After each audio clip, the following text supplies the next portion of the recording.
Hello student, welcome to online classes. मैं संजय कुमार। हम plus two का इकोनॉमिक्स का चैप्टर पढ़ रहे थे, उत्पादन की अवधारणा। देखो, उत्पादन की अवधारणा के अंदर हमने एक चैप्टर पूरा भी किया था, एक अपने जो क्लास थी वो हमने कंप्लीट भी की थी। एक क्लास के अंदर हमने जो कंप्लीट किया था वो पढ़ा था उत्पादन का अर्थ, हमने पढ़ा था उत्पादन का अर्थ।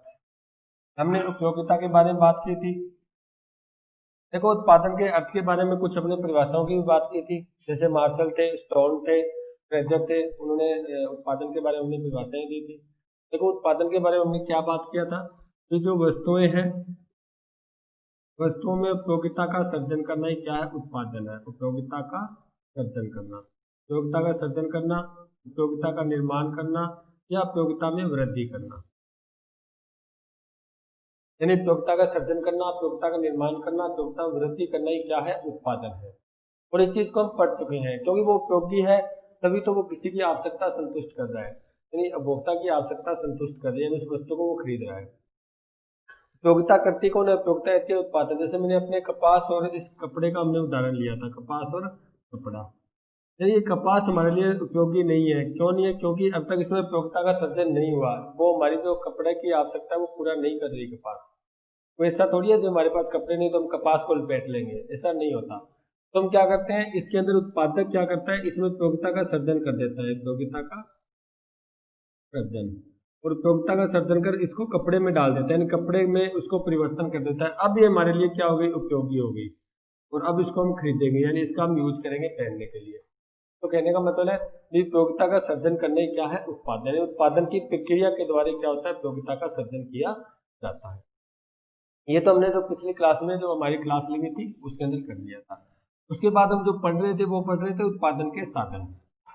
क्या पढ़ रहे थे, उत्पादन के साधन। देखो, उत्पादन के साधन में हमने एक तो भूमि को पढ़ा था, इसमें कृपणता का गुण होता है। यानी भूमि होती है वो सीमित होती है, इसको हम नहीं बढ़ा सकते क्योंकि ये प्राकृतिक संसाधन है, प्राकृतिक संसाधन। उसके बाद सेकंड हमने पढ़ा था श्रम।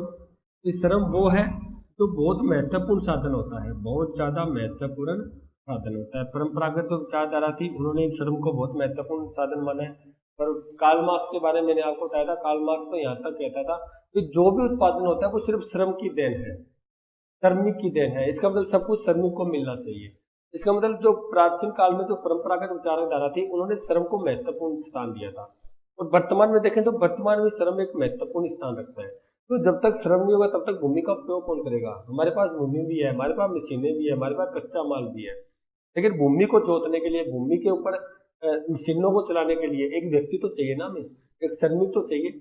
इसका मतलब ये सारे निष्क्रिय साधन होते हैं। भूमि एक निष्क्रिय साधन है, खुद काम नहीं कर सकती। श्रमिक एक निष्क्रिय साधन है, पूंजी एक निष्क्रिय साधन है। उनको सक्रिय कौन करता है, उसको सक्रिय करता है श्रमिक। यानी श्रमिक मशीन को चलाता है, श्रमिक भूमि का यूज करता है और श्रमिक की पूंजी का यूज करता है। इसका मतलब श्रम एक बहुत ज्यादा महत्वपूर्ण साधन है, इसके बारे में हम चर्चा कर सकते हैं। उसके बाद हमारा जो तीसरा साधन आता है वो आता है प्रबंधन तकनीक। या अब इसका हम सबसे पहले पूंजी को कर लेते हैं, पूंजी की बात करते हैं। देखो, पूंजी भी एक महत्वपूर्ण साधन है, महत्वपूर्ण साधन है। पूंजी बिना क्या हो सकता है। देखो, मैंने एक तो आपको वैसे बता दिया, सभी साधन महत्वपूर्णता रखते हैं कि कोई भी एक साधन उत्पादन नहीं कर सकता। यदि हम एक साधन को छोड़ दें तो भी उत्पादन नहीं हो सकता। यानी सभी साधनों के सहयोग से हम क्या कर सकते हैं, उत्पादन कर सकते हैं। आगे हम पढ़ेंगे कुल उत्पादन, उसके अंदर यही पढ़ोगे भी सभी साधनों के सहयोग से जो उत्पादन हो उसको हम कुल उत्पादन कहते हैं। तो जब तक सभी साधनों का सहयोग नहीं होगा, हमारे पास भूमि भी होगी, हमारे पास मशीनें होगी, तकनीक होगी, प्रबंध होगा, पूंजी होगी, श्रमिक होगी, सब कुछ हमारे पास होगा, तब जाके हम एक वस्तु का उत्पादन कर पाते हैं। तो पूंजी महत्वपूर्ण साधन है। अगर पूंजी की अर्थ की बात करें, हम पूंजी को अर्थ को अगर हम संकुचित अर्थ में लें, संकुचित अर्थ का अर्थ होता है, जैसे हम पहले नगद की बात, नगद जो वित्त था हमारे पास, ये तो पूंजी का एक संकुचित अर्थ है। फिर नगद वित्त को हम क्या कहते थे, पूंजी बोल देते हैं। अगर हम इसी का पूंजी का अर्थ विस्तार रूप से लें, विस्तृत रूप से लें, तो इसका अर्थ होता है जो मशीनें हैं, ठीक है, जो ये भी किस में आते हैं, पूंजी में ही आते हैं। यानी नगद भी तो आते ही आता है, साथ में मशीनें वगैरह जितनी भी टेक्नोलॉजी बड़ी बड़ी मशीनें हम लेके आए हैं, कलपुर्जे लेके आए हैं, वो सारे के सारे किस में आते हैं, वो पूंजी में आते हैं। ठीक है, ये हमारा एक पूंजी है। उसके बाद नेक्स्ट हमारा संसाधन आता है तकनीक या प्रबंधन। तो चौथा है आपका तकनीक प्रबंधन।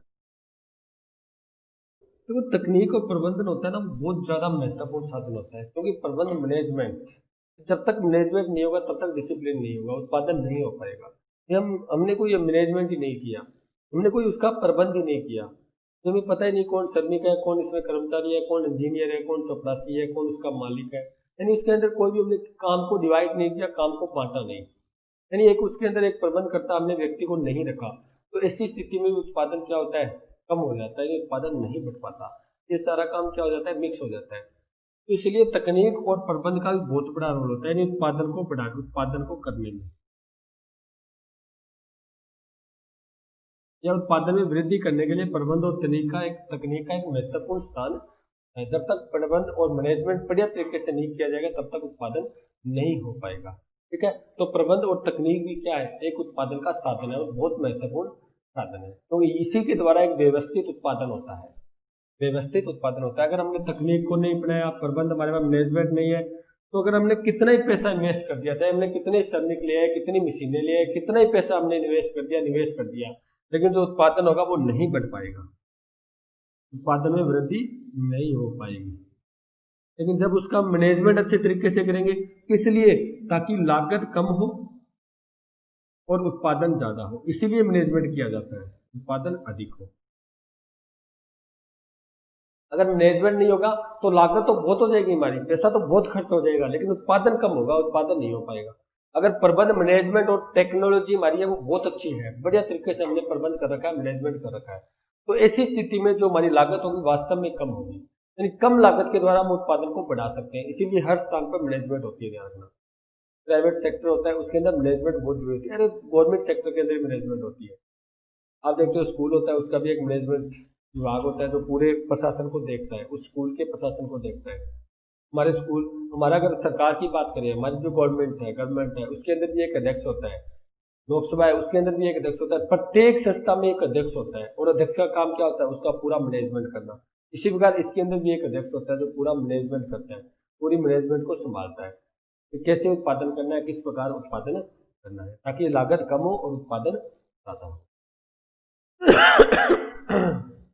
उसके बाद अगर हम आगे बात करें उत्पादन के साधनों की, तो एक साधन आता है, तो पांचवा साधन आपका साहसी जो उद्यमी होता है। ये कौन होता है, ये वो साहसी, इसको साहसी क्यों बोलते हैं, इसके बारे में भी चर्चा करेंगे हम। देखो उद्यमी यानी उद्यम करता है, इसका मतलब ये उत्पादन करता है, इसका मतलब ये किसकी बात हो रही है, जो व्यक्ति पैसा निवेश कर रहा है, यानी जो व्यक्ति उत्पादन करने के लिए पैसा लगा रहा है, उत्पादन करने के लिए पैसा लगा रहा है। क्योंकि अरे श्रमिक वही तो लेके आएगा, मशीनें वही तो लेके आएगा, पैसे लगाने वाला व्यक्ति लेके आएगा, कोई तो मैनेजमेंट करेगा, तकनीक लेके आएगा, श्रमिक लेके आएगा, भूमि को लेगा। यानी कहने का मतलब है जो साहसी हुआ है, जो व्यक्ति उत्पादन के लिए पैसा लगा रहा है, इसका मतलब वो जोखिम उठा रहा है।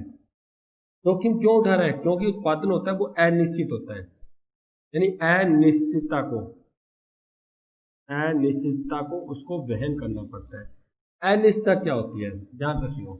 ये आपने कहा था जोखिम क्यों होता है, क्योंकि जब भी मान लो मैं पैसे लगा रहा हूं तो मेरे को पता नहीं साल के दौरान मेरे को लाभ हो गया या हानि होगी। देखो हम जो उत्पादन करते हैं वो लाभ के लिए करते हैं, लेकिन हो सकता है बाई चांस कोई ऐसी घटना हो जाए इससे हमारे हानि भी हो जाए, कोई पक्का फिक्स थोड़ी है लाभ भी होगा। बहुत से व्यक्ति ऐसे होते हैं उत्पादन करने के बाद दिवालिया निकल जाता है, यानी वो पैसा बहुत ज्यादा खर्च कर देते हैं लेकिन उत्पादन नहीं हो पाता।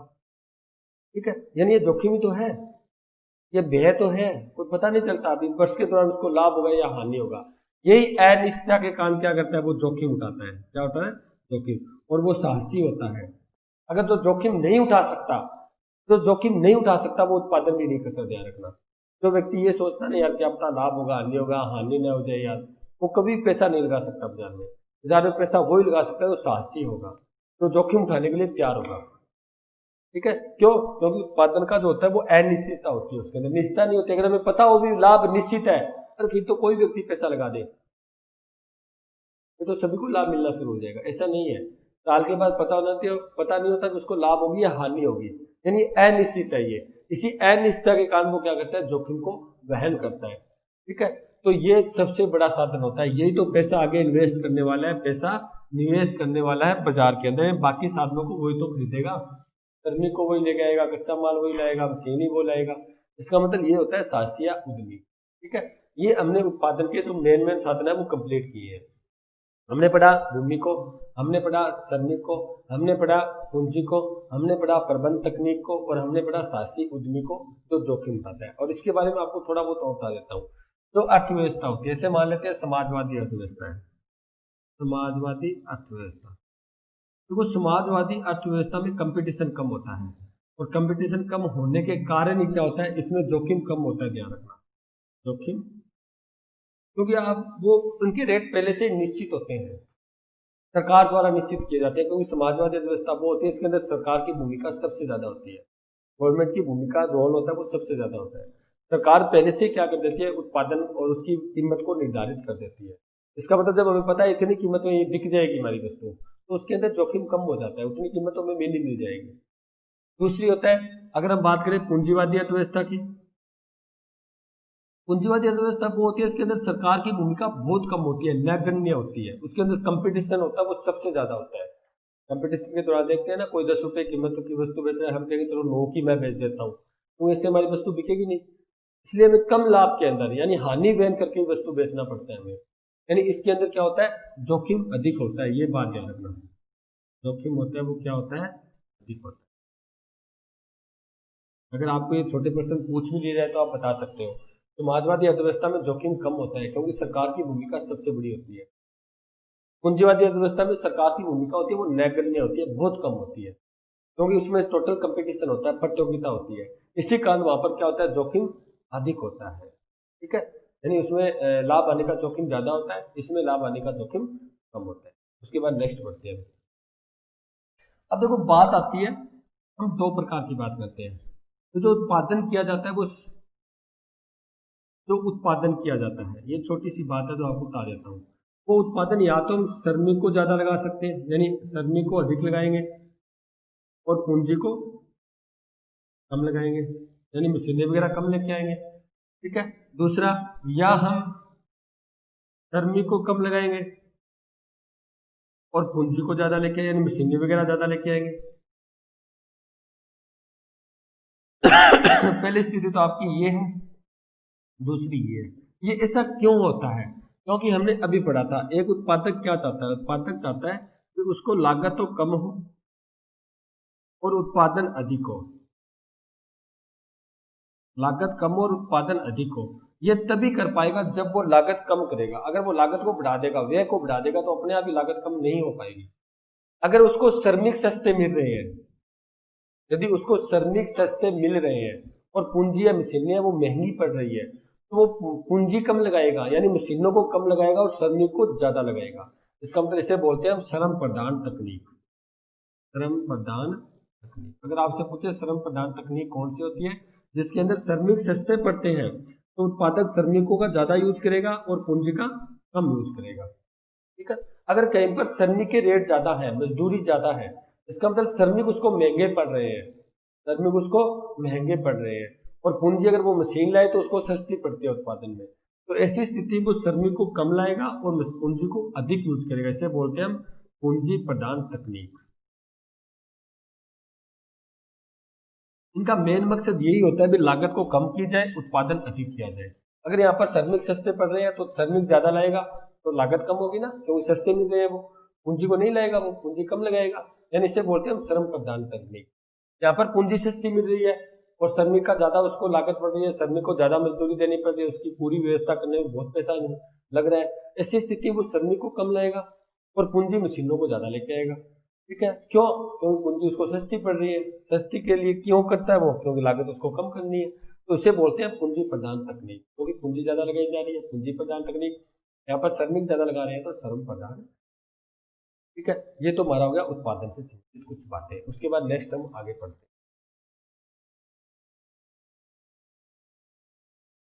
अब उसके बाद देखो आपको कुछ कुल उपयोगिता, सीमांत उपयोगिता और औसत उपयोगिता आप पढ़ चुके हो, उसी के आधार पर पढ़ने हैं कुल उत्पादन, सीमांत उत्पादन, औसत उत्पादन।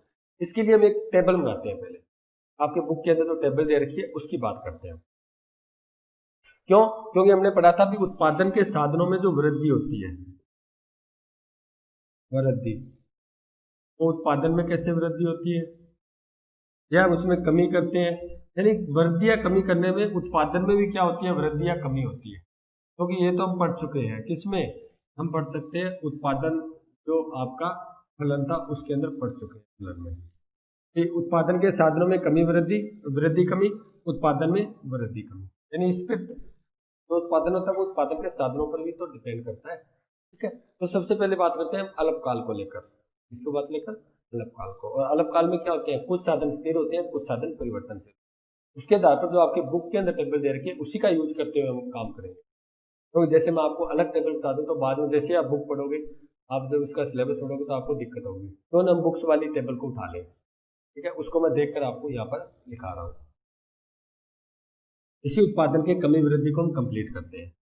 पहले हम टेबल उतार लेते हैं, उसके बाद परिभाषित। देखो आपको भूमि दे रखी है हेक्टेयर में, भूमि क्या दे रखी है, हेक्टेयर में दे रखी है, ये पैमाना है उसका, ये दे रखी है आपको 5, यानी 5 हेक्टेयर है।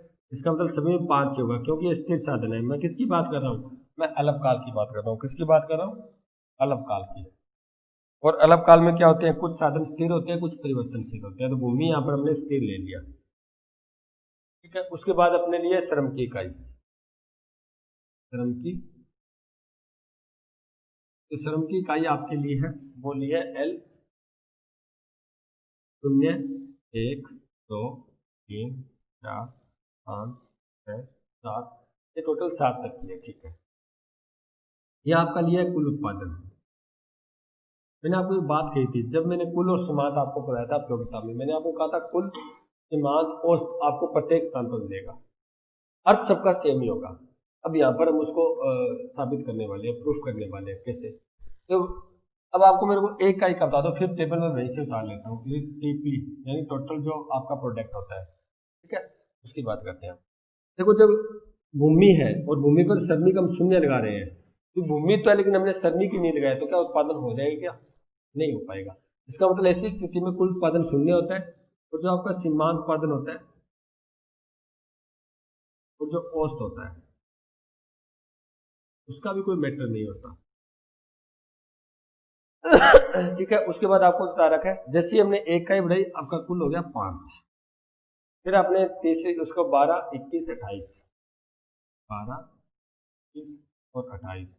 उसके बाद नेक्स्ट आपका आता है 30, 30, 28, 30, बस यहाँ तक करेंगे, बाकी टेबल हम खुद करेंगे। देखो, भूमि 5 हेक्टेयर है क्योंकि ये तो स्थिर साधन है, क्योंकि यहाँ बात हो रही है अल्पकाल की। अल्पकाल में कुछ साधन स्थिर होते हैं, कुछ साधन परिवर्तनशील होते हैं, कुछ स्थिर होते हैं, कुछ परिवर्तनशील होते हैं, जिनको हम परिवर्तन कर सकते हैं। तो भूमि है वो यहाँ पर स्थिर साधन है, 5 हेक्टेयर, तो सब में 5-5 रहेगा। भूमि को हम परिवर्तन नहीं कर सकते अल्पकाल में। क्यों? क्योंकि ऐसा नहीं हम बिल्डिंग चेंज कर ले, भूमि को चेंज कर ले। सिर्फ अल्पकाल में हम श्रमी को बढ़ा सकते हैं। क्या कर सकते हैं? श्रमी को बढ़ा सकते हैं। अगर हम एक की बात करें, भी जो 5 हेक्टेयर हमने भूमि, जैसे मान लो मैंने ठेके पर ले ली 5 हेक्टेयर भूमि जोतने के लिए, और मैं उसमें काम ही नहीं कर रहा, तो क्या अपने आप उत्पादन दे देगी वो? यानी श्रमिक तो चाहिए ना मेरे को। भूमि तो मैंने ले ली लेकिन श्रमिक मैंने ली नहीं अब तक, और श्रमिक के बिना तो काम हो ही नहीं सकता। तो ये शून्य होगा, तो कुल उत्पादन भी शून्य होगा, सीमांत भी शून्य होगा आपका एमपी, और आपका एपी जो औसत है वो भी क्या होगा? शून्य होगा। अब बात करते हैं, जैसे हमने एक इकाई बढ़ाई श्रमिक की, तो उत्पादन कितना हुआ? कुल 5। फिर मैंने स्थिर साधनों पर एक इकाई, क्योंकि हमने क्या पढ़ा था अल्पकाल में, पढ़ा था परिवर्तनशील अनुपातों का नियम, पढ़ा था ना, परिवर्तनशील, जो हमारा 7वां लेसन था, अनुपातों का नियम। इसमें क्या होता है, इसमें हम स्थिर साधनों पर परिवर्तनशील साधनों की इकाई बढ़ाते हैं, तो ऐसी स्थिति में उसके अनुपात परिवर्तनशील होते रहते हैं, अनुपात परिवर्तन हो जाते हैं। पहले 5:0 था, फिर 5:1, फिर 5:2। यानी जब स्थिर साधनों परिवर्तन इकाई बढ़ाई, फिर कितना उत्पादन हुआ? 12 का। फिर मैंने 5 पर एक इकाई और बढ़ाई, 21 का। फिर मैंने 5 पर एक इकाई और बढ़ाई, 28 का। फिर मैंने 5 पर एक इकाई और बढ़ाई, 30 का। फिर मैंने 5 पर एक इकाई और बढ़ाई, 30 का। फिर मैंने एक इकाई पर 5वीं इकाई और बढ़ाई, तो कितना हो गया? 28 का। ये है आपका कुल उत्पादन। क्या है? कुल उत्पादन। यहाँ तक आप ध्यान रखना बात, ठीक है। अब बाकी इसके अंदर घट रहा है, बढ़ रहा है, वो हम बाद में स्थिति की बात करेंगे। एक बार तो आपको टेबल को ध्यान रखना है, ये कुल उत्पादन है। सीमांत का सूत्र मैंने आपको एक बताया था, क्या बताया था सीमांत का सूत्र? आपको मैंने कहा था जब भी सीमांत की बात आती है आपको ये ध्यान रखना है एक अतिरिक्त इकाई। जब भी सीमांत की बात आती है आप क्या शुरू करोगे उसके अर्थ में एक अतिरिक्त इकाई। ठीक है, भी एक अतिरिक्त, आप देख लेना पिछली वाली वीडियो जब हमने उपयोगिता की थी उसके अंदर बताया था मैंने स्पष्ट रूप से लिखकर, तो जब भी सीमांत चाहे उत्पादन हो चाहे उपयोगिता हो चाहे कुछ भी हो, लागत हो, आपको ये ध्यान रखना है एक अतिरिक्त इकाई परिवर्तन करने पर, एक अतिरिक्त इकाई परिवर्तन करने पर।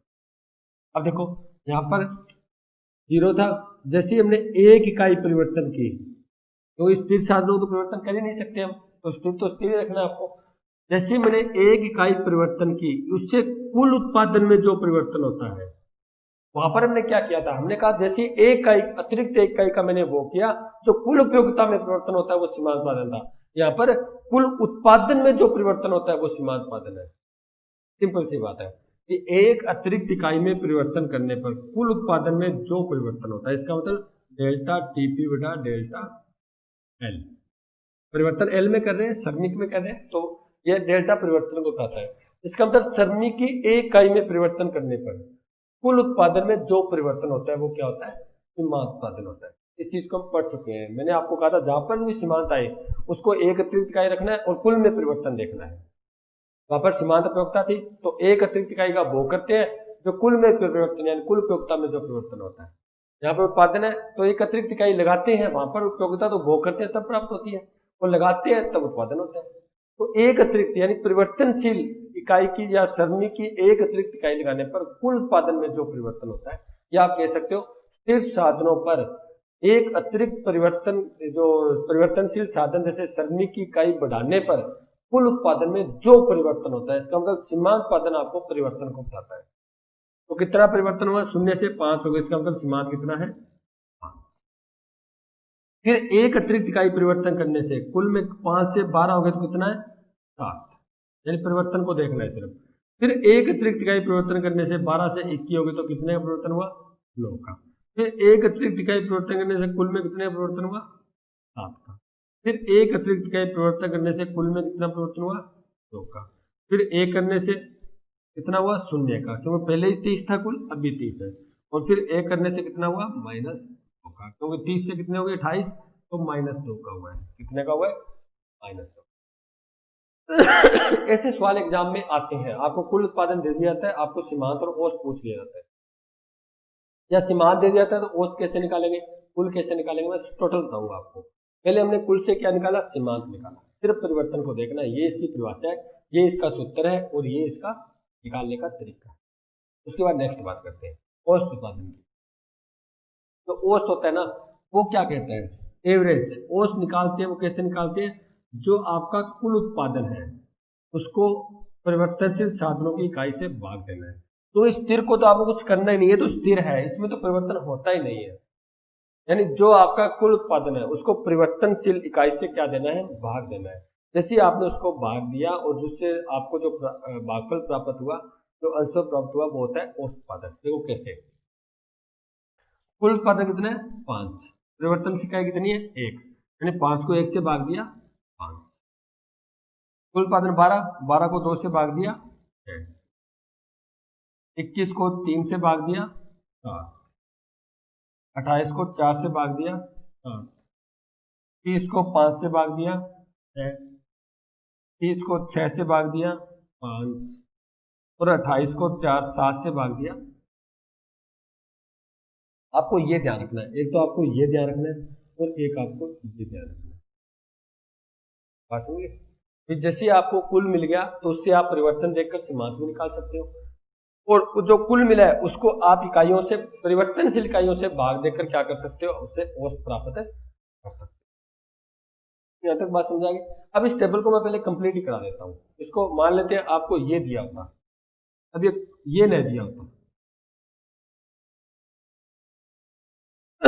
अब आपसे पूछे चलो सीमांत उत्पादन देखे, आपको एग्जाम में प्रश्न आ जाए कुल उत्पादन बताओ आप, तो मैंने आपको बताया था जो कुल उत्पादन होता है ना, जो कुल होता है वो सीमांत का योग ही तो होता है। पढ़ा था या नहीं पढ़ा था, यानी कुल उपयोगिता निकाली थी, वो सीमांत उपयोगिता का योग ही तो किया था। जो कुल उत्पादन होता है ना वो सीमांत का योग होता है, बस ये सूत्र है इसका। सीमांत का आप योग कर दो, क्योंकि जो आपको ये सिग्मा बताता है ये योग को बताता है, जोड़ को बताता है। सीमांत का जोड़ कर दो, आपको कुल मिल जाएगा। ठीक है, कर देते हैं जोड़। ये तो शून्य हो गया, शून्य में 5 जोड़े 5, 5 में 7 जोड़े 12, 12 में 9 जोड़े 21, 21 में 7 28, 28 में 2 30, 30 में 0 30 और 30 में -2। यानी आपको ये प्राप्त हो गया, तो कुल निकाल लोगे ना, बिल्कुल सिंपल है। ये आपको कुल से सीमांत निकालना है तो परिवर्तन देख लो, अगर सीमांत से कुल निकालना है तो सीमांत को जोड़ दो, ये सूत्र आपके पास है। यानी सीमांत को जोड़ना है, आपको कुल मिल जाएगा। तो ये सीमांत आपको एक इकाई का बताता है, कुल सभी इकाइयों का बताता है। जैसे मेरी एक इकाई लगाने से 10 का उत्पादन हुआ, दूसरे लगाने से 5 का हुआ, तीसरे लगाने से 4 का हुआ। ये तो अलग अलग इकाई का उत्पादन है। जब इसको जोड़ दूंगा तो आपका क्या मिल जाएगा, कुल उत्पादन, यानी सभी इकाइयों का होता है। तो ये तो एक ही इकाई का उत्पादन बता रहा है, और जब सभी को जोड़ देंगे तो ये कुल का हो गया। अब मैं एक बात और कर देता हूँ, मान लेते हैं ये नहीं दिया होता आपको, ये भी नहीं दिया होता।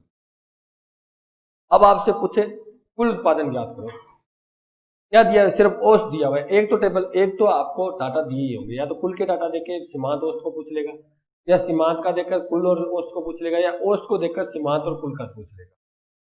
ठीक है, अब करते हैं हम। आपको पता है जो औसत निकलता है वो कैसे निकलता है, कुल को क्या करते हैं, इकाइयों से भाग देते हैं। ठीक है, देखो मैं किसी चीज को भाग देता हूं, अगर उसी को वापस गुणा कर देते हैं तो वो संख्या मिल जाती है ना। देखो कैसे, मैंने 50 को 5 से भाग दिया, कितना आया 10। अब मेरे पास 50 नहीं था, अगर मैं 5 को 10 से वापिस गुणा करता हूँ तो 50 आ जाएगा ना। तो जब भाग देते हैं उन्हीं संख्याओं से वापिस जो भागफल आता है, अगर उसकी संख्याओं से भाग देते हैं तो बाकी वो डाटा मिल जाता है हमें। कैसे, हम ऐसे भी ले सकते हैं, इसका करके हम तिरछा गुणा करते थे ना बराबर वालों का। इसका मतलब टीपी बराबर एपी गुणा एल। यानी आपने क्या किया था, एल को टीपी से भाग दिया था, टीपी को एल से भाग दिया था, तो आपको एपी प्राप्त हुआ था, यानी औसत प्राप्त हुआ था। अब औसत को इकाइयों से गुणा कर दो, आपको टीपी प्राप्त हो जाएगा। तो आपने भाग दिया है, वापिस गुणा कर दो, आपको वो डाटा फिर से प्राप्त हो जाएंगे। देखो कैसे, यहाँ तो शून्य होगी तो पहली तो शून्य ही है। अब औसत कितना है 5, इकाई कितनी है 1, 5 को 1 से गुणा किया 5 से कम 5। दूसरा कितना है 6, 6 को 2 से किया 12। तीसरा 7, 7 को 3 से किया 21। उसके बाद 7, 7 को 4 से किया 28। 6 को 5 से किया 30, 5 को 6 से किया 30 और 4 को 6 7 से किया, वही डाटा वापिस आ गया। यानी कहने का मतलब है आपको सिर्फ इतनी बात ध्यान रखनी है भी आपको कौन किस चीज के डाटा दिए, कैसे आपको निकालने हैं। कुल दिए तो सीमांत औसत कैसे निकालोगे, सीमांत दिया है तो कुल औसत कैसे निकालोगे। यानी कहने का मतलब इतना प्राप्त हो गया। अब सीमांत तो बिल्कुल ही सिंपल है, अब कुल तो प्राप्त हो गया, इसका अंतर देखते जाओ बस। 5 कितने का हुआ 7 का, कितने का हुआ 9 का, कितने का हुआ 8 का, सॉरी 7 का, कितने का हुआ 2 का, कितने का हुआ 0 का, कितने का हुआ -2। ये सीमांत मिल गया। यानी आप इसके आधार पर क्या कर सकते हो, सीमांत औसत और कुल को क्या कर सकते हो, ज्ञात कर सकते हो। ठीक है, अब इसी के आधार पर आपको 3 अवधारणाएं पढ़नी है। वो तीनों उदाहरणाएं हम थोड़ी थोड़ी याद कर लेते। इतना हो गया आपको टेबल में, तीनों उदाहरणाएं कंप्लीट हो गई, कुल भी हो गई, सीमांत भी हो गई, औसत भी हो गई। उसके आधार पर हम कुछ डायग्राम भी बना लेंगे। तो सबसे पहले बात करते हैं हम कुल उत्पादन की, 3 उदाहरणों में कुल उत्पादन। इसके अंदर एक तो आप कुल उत्पादन पढ़ोगे, एक आप पढ़ोगे सीमांत उत्पादन, एक पढ़ोगे औसत उत्पादन। वैसे तीनों को सूत्र में आपको बता भी चुका हूँ, कोई ज्यादा मैटर नहीं है। कुल उत्पादन क्या होता है, कुल उत्पादन होता है उत्पादन के सभी साधनों का, ये लिख सकते हो जितने भी साधन है हमारे पास, जितने साधनों की आवश्यकता है, सभी साधनों का उपयोग कर जो उत्पादन होता है, या उपयोग कर उत्पादन, बस ये लिख देते हैं सिंपल, जो उत्पादन होता है उसे कुल उत्पादन कहते हैं। ये क्या बोलते हैं, कुल उत्पादन कहते हैं। इसका मतलब जितने भी इकाइयों का, जितना भी हमने उत्पादन के साधन है उनका उपयोग करके जो हमने उत्पादन किया है वो कुल टोटल उत्पादन है, वो कुल उत्पादन है, टोटल प्रोडक्शन है वो हमारी। इतना उत्पादन हमारे, इतने साधन थे, इतने साधनों का हमने उपयोग किया, इतना उत्पादन हमारे हुआ है, वो जो जितना होता है वो कुल उत्पादन होता है। ठीक है, इसके सूत्र मैंने बता दिए। एक तो आप क्या कर सकते हो, कुल उत्पादन निकालने के लिए सीमांत उत्पादन का योग कर सकते हो, ये ध्यान रखना। ये किया था ना हमने, सीमांत उत्पादन का योग करके कुल उत्पादन निकाला था। तो सीमांत होता है इकाई का उत्पादन, और सभी इकाइयों का उत्पादन जोड़ देंगे, सिग्मा जोड़ को बताता है, तो कुल उत्पादन प्राप्त हो जाएगा। तो कुल होता है वो जोड़ के बराबर ही होता है, इकाइयों के उत्पादन का जोड़ ही तो होता है। एक मैंने आपको बताया था टीपी निकालने के लिए एपी को परिवर्तनशील साधनों से गुणा कर दो। हमने किया था ना, जब औसत दिया होता है तो कुल कैसे निकालेंगे, इकाइयों का गुणा करना होता है, बिल्कुल सिंपल है। तो औसत में जैसे ही हम परिवर्तनशील इकाई का गुणा करेंगे तो हमें क्या मिल जाएगा, उत्पादन मिल जाएगा। यानी इससे हम क्या कर सकते हैं, कुल उत्पादन निकाल सकते हैं। एक तो वही होता है इस परिभाषा, तो सभी साधनों का प्रयोग करके जो हमें प्राप्त होता है वो कुल उत्पादन होता है। यानी यहाँ भौतिक उत्पादन की बात हो रही है, हमें प्राप्त हो रहा है, बेचने की बाद में बात करेंगे हम। पहले तो उत्पादन करेंगे हम, उत्पादन करने के बाद अगले लेसन में बेचेंगे उसको, ठीक है। लेकिन यहाँ तक तो उत्पादन, इसका मतलब मैं इसको कह सकता हूँ कुल भौतिक उत्पादन,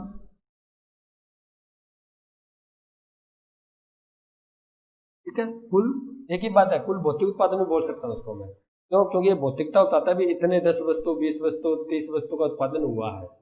और भौतिकता आते हैं ना जिसको हम छू सकते हैं देख सकते हैं, वो भौतिकता होती है। तो कहने का मतलब है इससे आप कुल उत्पादन ज्ञात कर सकते हो। सीमांत दिया हो तो उसको जोड़ दो कुल उत्पादन, औसत दिया हो तो इकाई से गुणा कर दो कुल उत्पादन, और सभी साधनों का प्रयोग करके जो उत्पादन होता है वो कुल उत्पादन कहलाता है। उसके बाद सेकंड बात करें हम सीमांत उत्पादन की।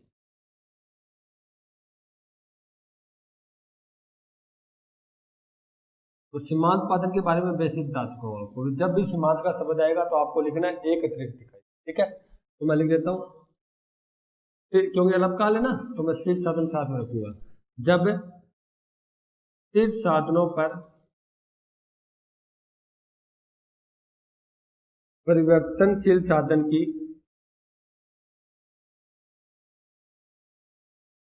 एक अतिरिक्त इकाई लगाने पर कुल उत्पादन में जो परिवर्तन होता है उसे सीमांत उत्पादन कहते हैं। यानी एक अतिरिक्त इकाई लगाने पर, यानी एक अतिरिक्त इकाई में परिवर्तन करने पर कुल उत्पादन में जो परिवर्तन होता है, इसका सूत्र क्या हो जाएगा, एमपी बराबर परिवर्तन किसको बताता है, डेल्टा परिवर्तन को बताता है, ठीक है।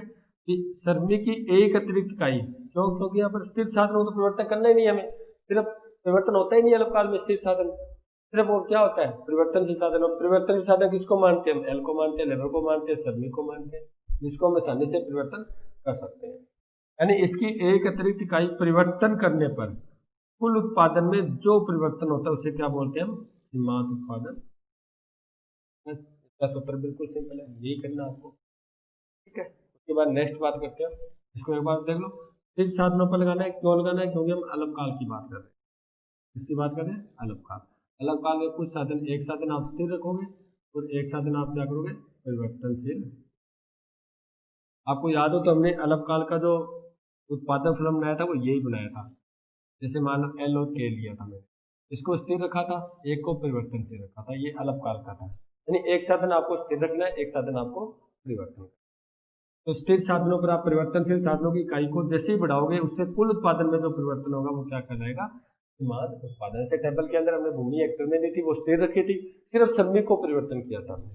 उसके बाद नेक्स्ट आपका तीसरा आता है औसत उत्पादन। देखो ये जल्दी जल्दी आपको क्यों करवा रहा हूँ, क्योंकि आपने इसको टेबल में कर लिया है, और उससे पहले आपने जो उपयोगिता की थी उसमें भी की थी, जो हमारा दूसरा लेसन था उपभोक्ता का व्यवहार, ठीक है। उसके बाद आता है आपका औसत उत्पादन। देखो औसत उत्पादन का सूत्र क्या था हमारे पास, ये तो सूत्र था एपी बराबर टीपी बटा एल। यानी परिवर्तनशील साधनों का जब हम टीपी में कुल उत्पादन में भाग देंगे तब आपको जो भागफल प्राप्त होगा वो क्या कहलाएगा, औसत उत्पादन कहलाएगा। जैसे हमने टेबल तैयार की थी, जो कुल उत्पादन दिया था उसे हमने परिवर्तनशील इकाई यानी सरणी का भाग दे रहे थे, और जो भागफल प्राप्त हो रहा था वो औसत उत्पादन था। अब इसी फॉर्मूले के आधार पर, सूत्र के आधार पर मैं इसकी एक डेफिनेशन परिभाषा बना देता हूँ। देखो जब कुल उत्पादन में परिवर्तनशील साधनों का भाग देते हैं या भाग देने पर जो भागफल प्राप्त होता है, भागफल प्राप्त होता है उसे औसत उत्पादन कहते हैं। यही तो बात है, कुछ है ही नहीं। देखो इसी को देख के लिखा है मैंने, ये सूत्र मेरे याद था ना। देखो, जब कुल उत्पादन को परिवर्तनशील साधनों की इकाई से भाग देते हैं, बटा में लिखा है तो भाग तो दे रहे हैं, भाग का निशान है ये, भाग देते हैं या भाग देने पर जो भागफल हमें प्राप्त हो जाता है उसे क्या बोलते हैं, औसत उत्पादन। ये आपका सूत्र है बस, एपी बराबर टीपी बटा, कुछ बड़ा मैटर ही नहीं है। ये आपको क्या करना है, कुल उत्पादन के अंदर सरणी की जो परिवर्तनशील साधन है उसकी इकाइयों का भाग देना है, और जो भाग देने पर जो आपको भागफल प्राप्त हो गया वो आपका क्या कहलाएगा, औसत उत्पादन कहलाएगा। देखो आज हमने क्या पढ़ा, कुल उत्पादन पढ़ा, सीमांत पढ़ा, औसत पढ़ा। अभी तक और पढ़ेंगे हम इसके बारे में, उसके बारे में टेबल भी बनाएंगे, उसके आधार पर डायग्राम भी बनाएंगे, इनका अलग अलग डायग्राम भी बनाएंगे, उसका इकट्ठा भी डायग्राम। तो ये जो डायग्राम बनाएंगे वो नेक्स्ट वीडियो, जो नेक्स्ट आपकी क्लास होगी उसके अंदर बनाएंगे। हम कुल के बारे में पढ़ेंगे, जो टेबल है उसके आधार पर उसका डायग्राम, पैमाना लेकर डायग्राम बनाएंगे। जो सीमांत है उसका बनाएंगे, उसका संबंध भी पढ़ेंगे, कुल और सीमांत का क्या संबंध है, सीमांत और औसत का क्या संबंध है। और वो बिल्कुल ही सिंपल है, जैसे आपने टेबल देख ली ना, क्योंकि आज टेबल मैंने सिर्फ बनानी सिखाई है आपको, तो नेक्स्ट क्लास होगी उसके अंदर टेबल के अंदर आपको प्रूफ करवा दूंगा कि ये औसत इस प्रकार होता है, सीमांत इस प्रकार होता है, औसत इस प्रकार होता है, कौन बढ़ रहा है, कौन घट रहा है, कौन शून्य है, कौन ऋणात्मक है, सब कुछ हम पढ़ेंगे। ठीक है, तो आज क्लास इतना ही, और जो हम डायग्राम बनाएंगे उसके बारे में पढ़ेंगे वो नेक्स्ट क्लास में पढ़ेंगे। Thank you.